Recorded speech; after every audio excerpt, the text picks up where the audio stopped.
Assalamualaikum warahmatullahi wabarakatuh. Jadi begini Bapak Ibu, di pembelajaran mendalam itu ada revisi visi, misi, dan tujuan pembelajaran. Ada tujuan yang lama dan yang baru. Jadi ini harus direvisi sesuai dengan kurikulum merdeka, yaitu pendekatan pembelajaran development. Nah, jadi ini yang sudah dibuat strategi penyelarasan visi, misi, dan tujuan sekolah menguatkan pembelajaran mendalam generasi adaptif oleh Dewi Suryani, SDN 1 Sukapura. Jadi begini, visi misi yang lalu, yang lama itu sudah kita laksanakan. Tetapi ada beberapa hal yang harus diperbaiki. Nah, perbaikan inilah yang harus kita laksanakan untuk pendekatan development. Tapi saya nanti butuh masukan-masukan dari teman-teman. Kira-kira di visi misi itu apa saja yang harus ditambahkan? Visi misi nggak harus dari kepala sekolah, bisa juga dari kawan-kawan kalau misalnya itu dibutuhkan, gitu.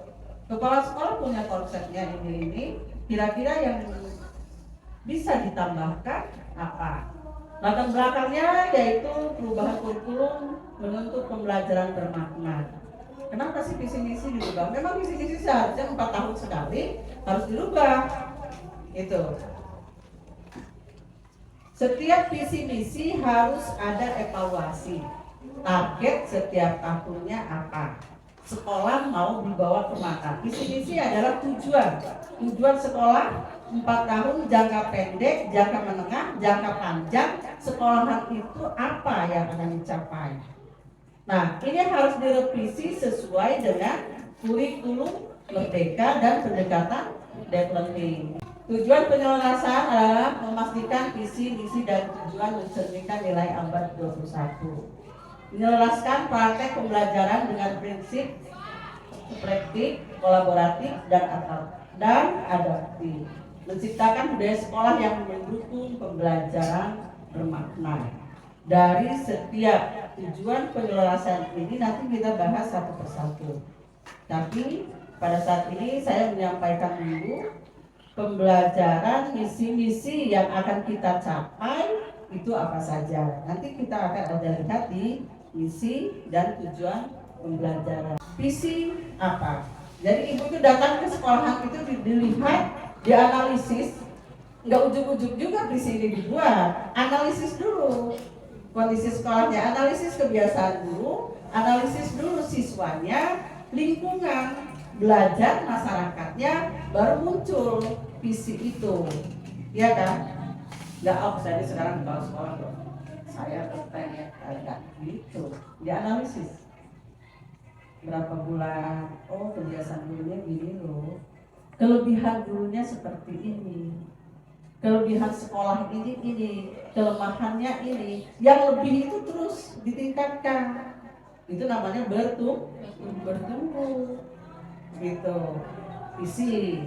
Nah kemudian baru misinya, dari visi ini baru ke misi. Seperti apa langkah-langkahnya untuk mencapai visi sekolah. Kemudian baru tujuan visi sekolah. Begitu. Baik. Kemudian visi lama. Nah ini visi lama, beradab dan berakhlak mulia, beriman dan bertakwa, cerdas, unggul dalam prestasi, terampil, berkarakter, dan berwawasan lingkungan. Adab dan akhlak ini yang harus diutamakan, bahwa adab itu lebih penting daripada ilmu, lebih utamakan adab dan akhlak baru ilmu, ya. Kemudian adab dan berakhlak mulia ini tidak bisa kita capai tanpa beriman dan bertakwa. Itu setelah beriman, bertakwa, insya Allah adab itu akan terbawa. Begitu juga setelah beradab, berakhlak, beriman, bertakwa, cerdas. Kenapa saya nggak pinter? Kok diambilnya cerdas? Buma, bisa bantu saya apa ya? Kenapa sih kok diambilnya cerdas gitu? Cerdas itu bisa menyelesaikan masalah. Cerdas itu bisa menyelesaikan Kalau masalah. pintar itu cuma satu aja, satu jurus aja, misalnya pintar pelajaran aja. Tapi belum tentu dia cerdas gitu. Belum tentu dia cerdas. Yang lain? Orang pintar itu belum tentu cerdas, tapi kalau kamu cerdas otomatis pintar. Yang lain, Bu? Coba bantu saya, kenapa sih kok cerdas, kenapa enggak pintar yang diambilnya? Ya, boleh. Kalau nanti dilihat dari kosakata kita, Iya. makna konotasinya lebih banyak dibanding makna inovasinya. Tapi kalau cerdas itu kan sudah pasti cerdas. Benar kata Ibu tadi, kalau pintar bisa jadi orang pintar itu Konotasinya beda-beda ya. Kalau cerdas kan sudah pasti benar. Makanya di sini diambilnya cerdas yang lama. Unggul dalam prestasi. Sudah cerdas, dia unggul di dalam prestasinya. Kemudian terampil. Kenapa sih kita selalu tolong sama anak-anak, piket, ya kan?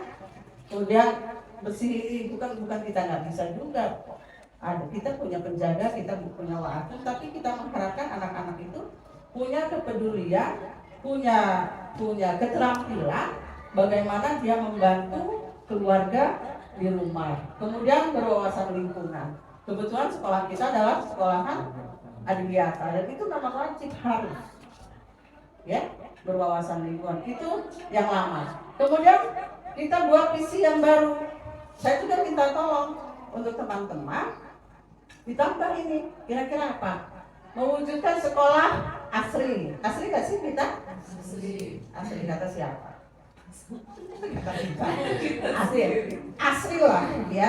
Kemudian lagi beriman, sudah oke, beriman. Kita setiap ini sholat, kita ngajak anak-anak sholat, kita duha, kemudian kita zuhud, berdoa, sesudah berdoa menghafal beberapa surat untuk kelas rendah, kelas tinggi, bahkan ada hafalan surat Yasin. Nah itu sudah mengajarkan untuk beriman, berkarakter adaptif dan reflektif, berwawasan global melalui pembelajaran yang bermakna dan menggembirakan, serta keempat, tumbuhnya generasi kreatif bergotong royong. Ada yang kurang nggak dibandingkan dengan yang di lama yang sama? Ada nggak yang harus ditambah? Ada kalau kata saya. Tadinya kita berkarakter dan berwawasan lingkungan. Berwawasan lingkungan sudah. Untuk yang lebih tinggi dari wawasan lingkungan apa? Peduli dan menjaga lingkungan. Ini harus masuk, Pak Asep. Kita evaluasi bareng-bareng. Kalau berwawasan sudah, berwawasan lingkungan, nanam-nanam, merawat, ya kan? Disiram bunga anak-anak, sudah gitu. Nah sekarang kita tingkatkan karena tahun depan sekolahan kita adalah sekolahan adiwiyata mandiri. Kalau sudah adiwiyata mandiri, maka harus ditambahkan anak-anak yang peduli dan siap menjaga lingkungan. Jadi ditambahkan Pak Asep, peduli lingkungan dan menjaga lingkungan. Peduli dan menjaga lingkungan.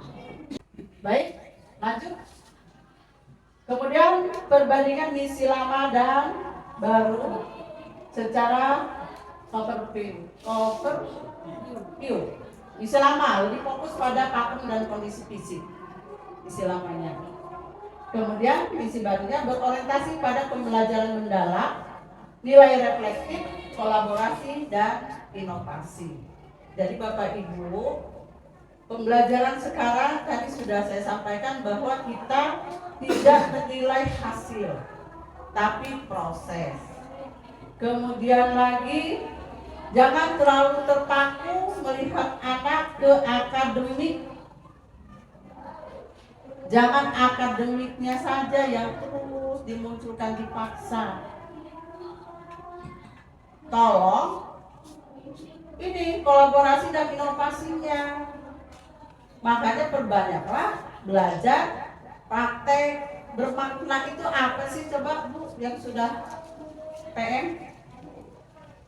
Dan makna itu ya yang membuat anak itu lebih apa namanya, lebih memahami, bukan hanya mempelajarinya saja tapi dapat memahami.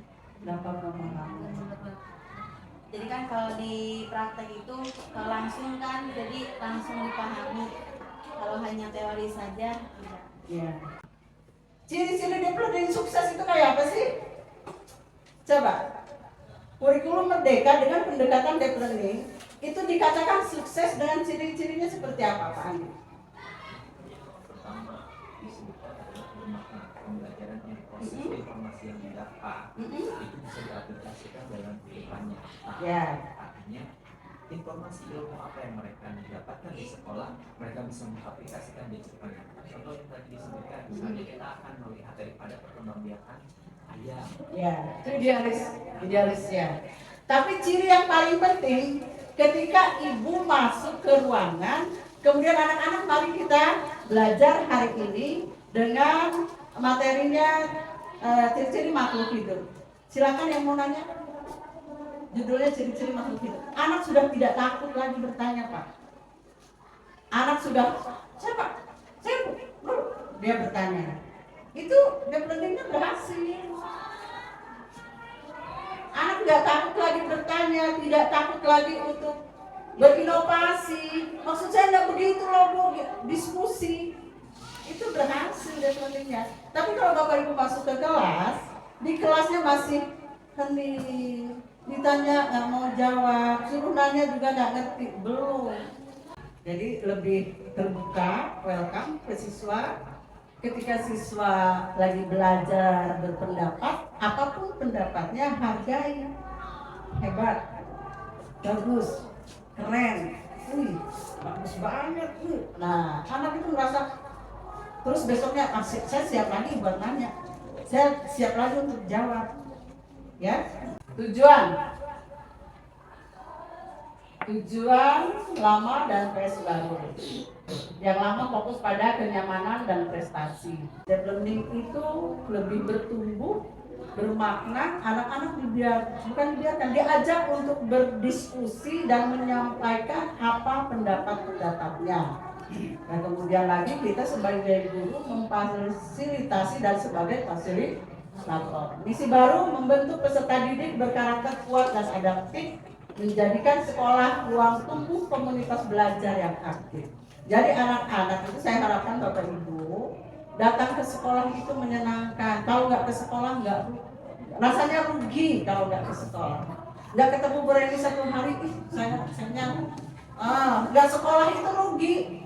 Kemudian prinsip penyelarasan adaptif terhadap perkembangan zaman, menguatkan pembelajaran reflektif dan kolaboratif, memasukkan nilai berkembang mandiri dan kreatif, integrasi teknologi digital dan dalam pembelajaran.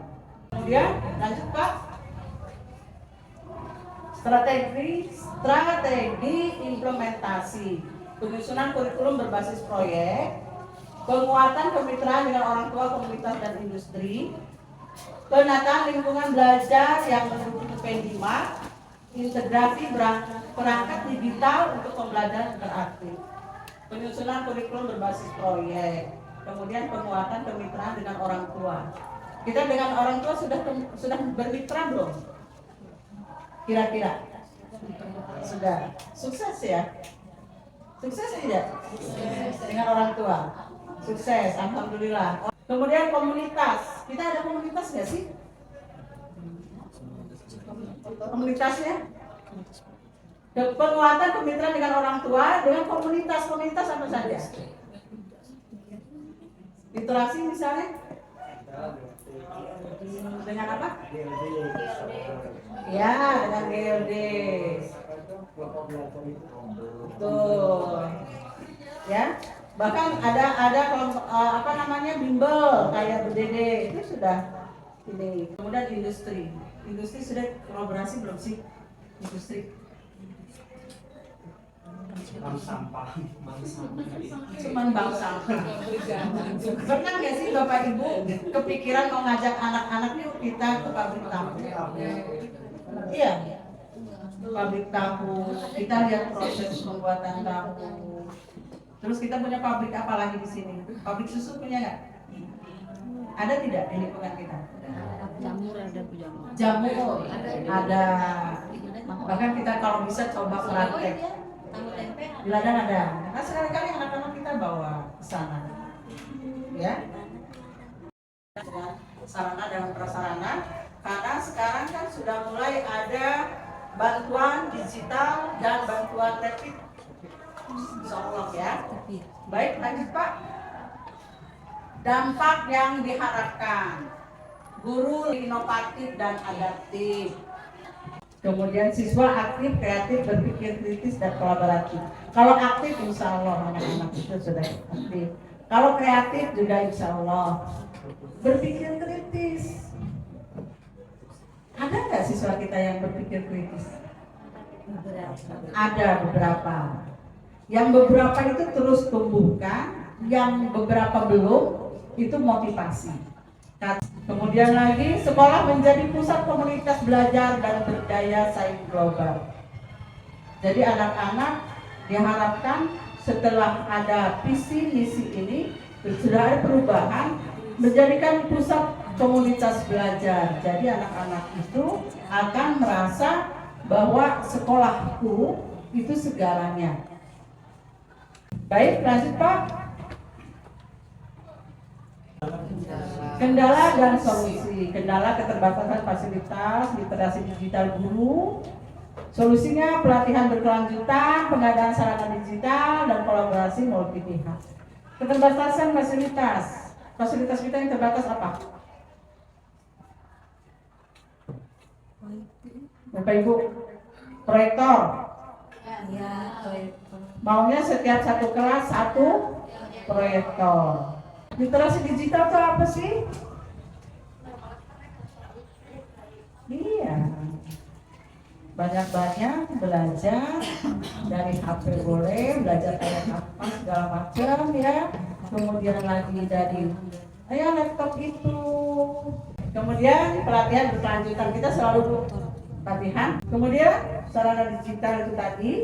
Kemudian multi pihak, kolaborasi multi pihak. Dengan pihak mana aja? Kita selalu dengan kepolisian kita kerjasama, dengan puskesmas juga kita kerjasama ya. Kita kolaborasi dengan TNI ya. TNI kolaborasi gitu kan dengan media. Baik, lanjut Pak, kesimpulan. Penjelasan visi, misi, dan tujuan adalah langkah strategis untuk mewujudkan pembelajaran mendalam dan profil pelajar Pancasila melalui budaya sekolah yang reflektif, adaptif, dan kolaboratif. Insya Allah dengan adanya revisi visi, misi, dan tujuan pembelajaran di sekolah ini akan menambah Bapak Ibu lebih untuk berinovasi bagaimana menjadi guru, menjadi orang tua kedua siswa supaya lebih baik, karena dengan adanya visi-misi ini maka target apa yang kita harapkan untuk 4 tahun ke depan itu kita bisa capai bersama-sama. Karena kesuksesan itu bukan ada di tangan kepala sekolah, tapi di kita semua, baik itu Dewan Guru dan Staf dan masyarakat. Karena kesuksesan itu ketika sekolah dan orang tua murid itu sama-sama mempunyai visi dan misi yang bersama cara mendidik siswanya. Saya rasa itu saja Bapak Ibu. Terima kasih atas perhatiannya.